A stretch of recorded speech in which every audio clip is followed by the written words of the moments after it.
Tell us a little bit about yourself. Well, I think one of the most fundamental parts of me that's important to understand is I have always been driven by the desire to learn as much about the world as possible. And it started when I was really young. I used to study atlases and globes for fun for hours on end. I was kind of a nerd. Went into high school, manifested itself into the sciences, and carried on into college. My bachelor's degree is in biochemistry. Ended up, after I moved out here, I got a job. I was running a trace metals lab in a clean room, so I was a chemical analyst running that lab. It was good, but I sort of came to the realization that, I could be good at this, but I'd never be great because I wasn't passionate enough about it. I wouldn't wake up and think through equations or try to think of ways to make a test better. I just didn't have that passion. And I found that one thing that I would wake up and think about, and that was finance. Tell us why you decided to choose finance.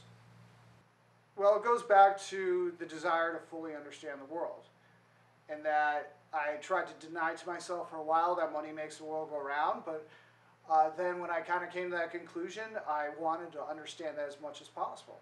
And so, and when I do that, I'm 110%. I almost get obsessive about it because I want to understand the global financial markets. And it really just snowballed. I'd study and read and study and read. And I was getting a little bit better and better and better at it. And it got to the point where I was setting my alarm in the middle of the night to hear Eurozone financial data in real time and trade on it, or Japanese financial data and trade on it. Which was totally unsustainable. It sort of clicked with me around 2007, 2008 that, well, one, I was obviously passionate about this, and two, I was getting pretty good at it. I felt like I had a really good running understanding. And then the financial crisis hit, and I ended up getting laid off, and it seemed like a pretty obvious time to make a career change. So in 2009, I went back to school. I got an MBA in finance, financial management and markets from Arizona State. While I was there, I led a team. I was president of this group that invested some of ASU's endowment fund, the actual money. So, interesting experience.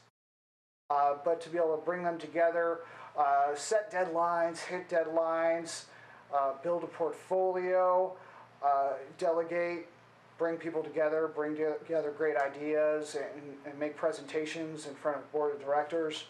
Absolutely loved it. Wonderful experience.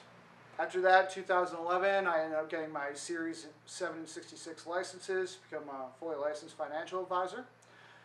Made my way to a large international bank and brokerage firm. 3 roles with them. One is a financial advisor, one is a banker, and another is a financial advisor again. And just recently made my way over to a team of financial advisors who have about $400 million under management. And I'm helping them build their investment model. I'm helping them refine it. I'm their investment analyst, so they come to me for investment ideas, and I take a look at the client, the situation, and say, all right, this is what we need to do here. I'm around people all the time, so it's nice to have some downtime where I can just sit in front of a screen and figure out some problems, because that's what I really enjoy.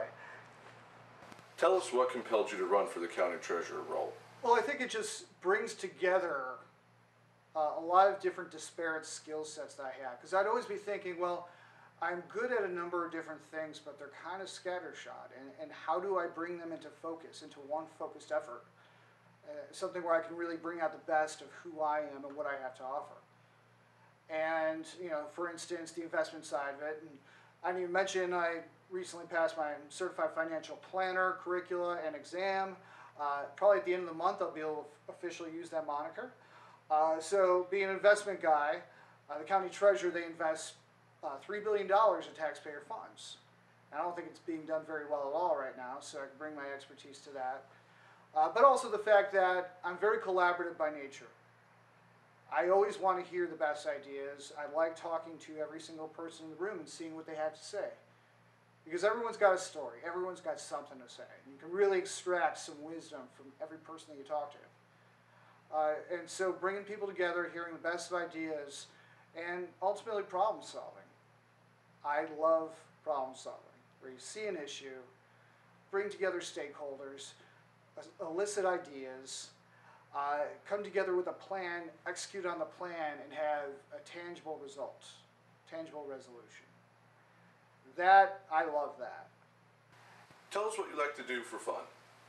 Well, I love music. I used to play a fair amount. I don't too much anymore.